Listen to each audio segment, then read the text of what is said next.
Profil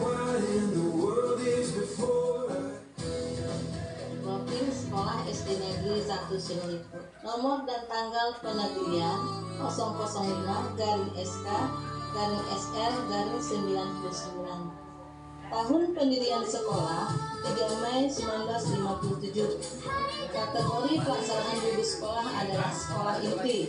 Kurikulum yang dipergunakan K13 dan kurikulum merdeka. Nama pengelola sekolah yaitu Ibu Inja Aryani SPD.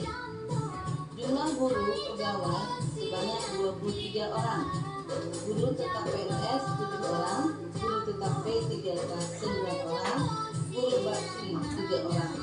Penjaga sekolah PNS 1 orang, pegawai tata usaha tidak tetap perpustakaan 1 orang, OP 1 orang, pegawai tidak tetap keamanan 1 orang. Jumlah murid seluruhnya per akhir September 2023 adalah 290 orang.